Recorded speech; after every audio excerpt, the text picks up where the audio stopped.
On s'est moqué de moi. On m'a traité de vieille femme. On m'a parlé comme cela. On s'est moqué. Mais je n'ai pas pris ça. C'est vrai que ça me faisait mal. Mais ce n'est pas pour autant que je suis allée remettre ces parures-là. Ça me faisait sincèrement mal. Mais parce que j'avais reçu les messages venant directement du Seigneur, je ne pouvais pas m'hasarder à aller dire que parce qu'on s'est moqué de moi, je vais retenir mettre les parures. Mais c'est que si je fais ces choses, c'est que je cherche ma propre ruine. Alléluia. Si je fais ces choses-là, c'est que je cherche ma propre ruine. Bien-aimé, on va se moquer de toi. Laisse qu'on se moque de toi. Ça fait quoi? Les moqueries ne peuvent pas te tuer. Moi, je ne suis pas morte. Je suis là aujourd'hui et bien dans ma peau. Je suis fière. Toutes ces choses-là, c'était des fardeaux pour rien. Alléluia. Une fois encore, il y a ce rêve qui me revient à l'esprit. Je vais aussi vous relater cela. Vous savez, moi, je suis fine de taille. D'accord? Par la grâce de Dieu. C'est Dieu qui fait ces choses comme il veut. Je suis fine de taille. Et donc, moi, quand je m'étais dépouillée, avant que je ne me retrouve avec une seule robe, quand j'avais jeté les choses, certaines choses, les pantalons, j'avais gardé des jupes collantes. C'est-à-dire des jupes qui épousent les formes. C'est-à-dire les jupes qui te collent là, qui collent carrément ton corps. J'avais gardé ça et je m'étais dit, bon, comme je ne suis pas, on appelle ça comment? Je n'ai pas les rondeurs, je ne suis pas, voilà, je ne suis pas grosse. Donc même si je mets cette jupe, ça ne peut pas attirer l'attention d'un homme vers moi.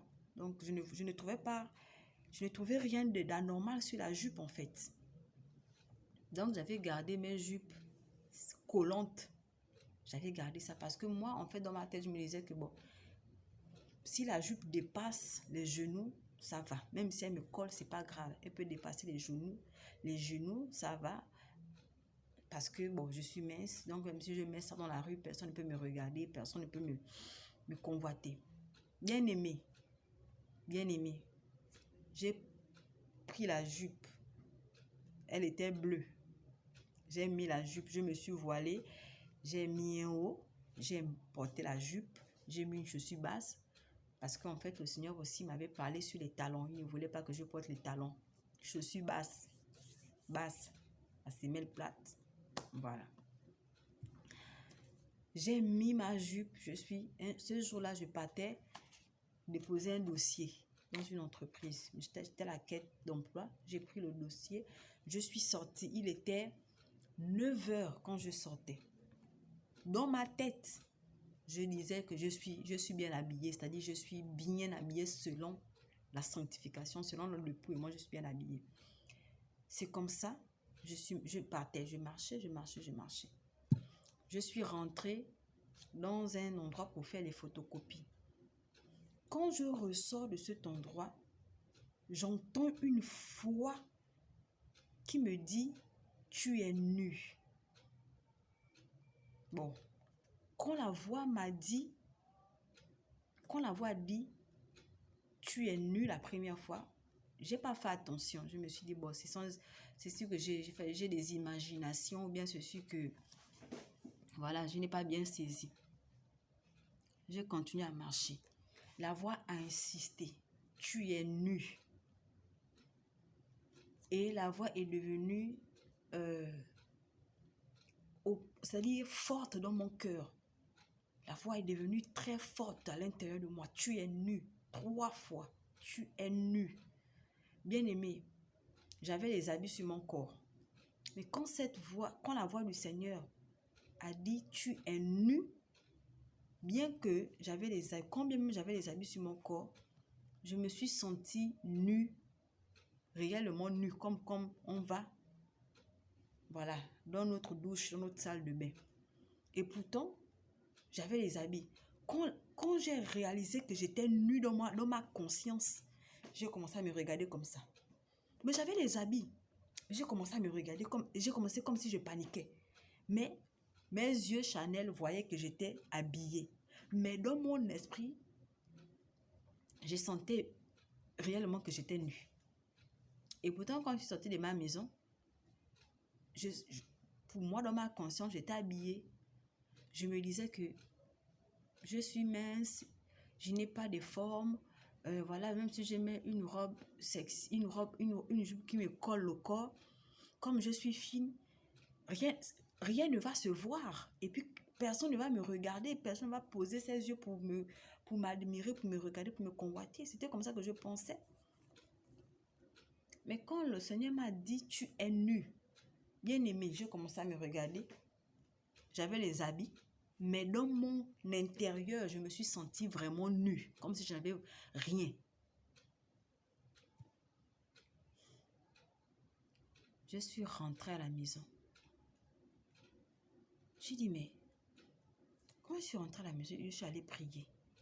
J'ai dit, mais Seigneur, comment ça tu me dis je suis nue? J'ai les habits, non, tu m'as dit de me dépouiller, je me suis dépouillée. Mais non, je suis nue à quel niveau? Bon, je savais que le Seigneur avait dit que j'étais nue à cause de la jupe. Mais je ne comprenais pas comment est-ce que le Seigneur considère cette jupe comme si je suis nue. Puisque moi, dans ma conscience, dans ma conception des choses, vu que je suis mince, ça ne peut pas impacter, ça ne peut pas faire du tort à quelqu'un. Donc, quand je priais, je demandais au Seigneur pourquoi il me disait que je suis nue, quel est le problème avec la jupe, pourquoi il ne veut pas ça, tout ça là.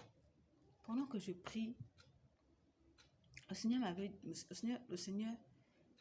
dit, pendant que j'étais en train de prier, le Seigneur me dit, c'est pas une question de morphologie. Le Seigneur m'avait dit que c'est pas une question de morphologie, que tu sois mince, fine, ronde, grande de taille, petite de taille, couvrez-vous entièrement. Alléluia. Parce que moi, je pensais que, bon, je peux porter une jupe sec, une jupe qui me colle parce que je suis mince. Ça ne peut pas faire quelque chose à quelqu'un. Le Seigneur m'avait dit que tu sois mince, grosse, petite, ou peu importe ta taille, ton poids, couvrez-vous entièrement. Le Seigneur dit que je sais comment j'ai créé l'homme et je sais comment j'ai créé la femme. Tu te plains que tu es mince. C'est moi qui t'ai créé. Et il y a des hommes que j'ai créés qui sont attirés par ton type de morphologie. Donc, ce n'est pas parce que tu es mince que tu vas mettre des habits qui te collent. Comme ça que le Seigneur m'avait répondu. C'est comme ça que le Seigneur m'avait répondu. Et ça n'a rien à voir avec ta morphologie. Tu te couvres. Tu fermes ton corps. Ça n'a rien à voir que non, je suis mince. Bon, peut-être qu'il y a aussi des sœurs qui sont qui peuvent être dans le même cas que moi. À moi, le Seigneur m'avait dit, ça n'a rien à voir. C'est moi qui crée l'homme. Je sais comment j'ai créé l'homme. Voilà, il y a une catégorie de taille bien particulière ou bien spécifique qui correspond aussi à un type d'homme. Donc, si toi, tu dis que tu es mince et que tu vas t'hasarder à mettre des habits qui te collent, qui te serrent, soi-disant, personne ne va te convoiter, tu te trompes parce qu'il y a des hommes qui, voilà, il y a des hommes, on appelle ça comment? Il y a des hommes qui aiment ce type de femme comme toi. Alléluia. Donc, c'est depuis ce jour que j'avais déchiré toutes les jupes qui me serraient. J'avais tout déchiré. Et le Seigneur m'avait parlé aussi des collants. Les collants qu'on met, les longs collants qu'on met sur notre corps là. On porte les collants là. Le Seigneur aussi n'aime pas les collants. Le Seigneur n'aime pas les collants. Donc, bien aimé dans le Seigneur, voici le témoignage, mon parcours de dépouillement. Alléluia. Notre Seigneur nous aime et il veut nous sauver. Voilà pourquoi il nous interdit de mettre ces choses-là. Il ne nous interdit pas ça pour nous faire du mal ou parce que le Seigneur s'ennuie ou parce que le Seigneur n'a rien à faire. Non. C'est pour notre bien que le Seigneur le fait. Si ce n'était pas pour notre bien, Le Seigneur voit ce qui se passe. Il sait ce qui se passe spirituellement. Ce n'est pas les choses que Dieu a créées. Ce sont les choses que l'ennemi a mis en place pour souiller notre âme. À quoi nous servent ces choses-là? Ou en fait, quelle est l'utilité de ces choses, mes soeurs? Quelle est l'utilité de ces choses-là? Regardez même quand on se maquille. Après quand tu te... C'est-à-dire que quand tu sors le matin, tu te maquilles. Quand tu rentres la nuit, il faut que tu te démaquilles. Vous ne voyez pas que c'est du mensonge? Si le maquillage était quelque chose de bien, pourquoi on ne reste pas avec ça maintenant? Pourquoi on ne reste pas maintenant avec ça de manière permanente? C'est-à-dire que quand on met le maquillage, ça doit maintenant rester là pour toujours. Pourquoi on doit encore venir effacer? C'est parce que c'est pas la vérité, c'est la fausseté qu'on met sur notre corps. Aimons-nous belles telles que nous sommes. Aimons-nous naturellement. Est-ce que là où je suis là, je ne suis pas belle? Moi, je suis belle, je le répète tout le temps. Le Seigneur m'a dit je suis belle. Donc, j'écoute ce que le Seigneur m'a dit. Je n'ai pas besoin d'écouter les hommes. Même si les hommes ne me trouvent pas bien, mais le plus important que je sois belle aux yeux de mon Père. Le plus important, c'est que je sois dans la volonté du Seigneur. Alléluia.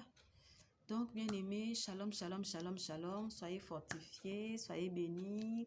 Au nom puissant de Jésus-Christ de Nazareth, notre Seigneur et notre Dieu. Et j'espère que ce témoignage, par la grâce du Seigneur, fera du bien à quelqu'un.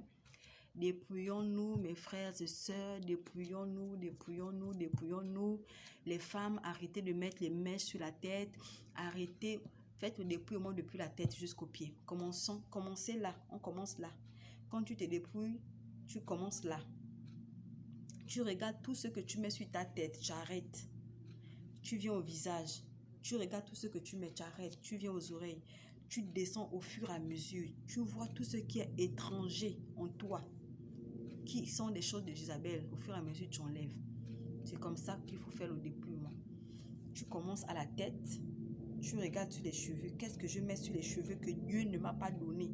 Qu'est-ce que je mets sur ma tête qui sont des choses étrangères? Qu'est-ce que je mets sur mes cheveux naturels que Dieu n'a pas mis?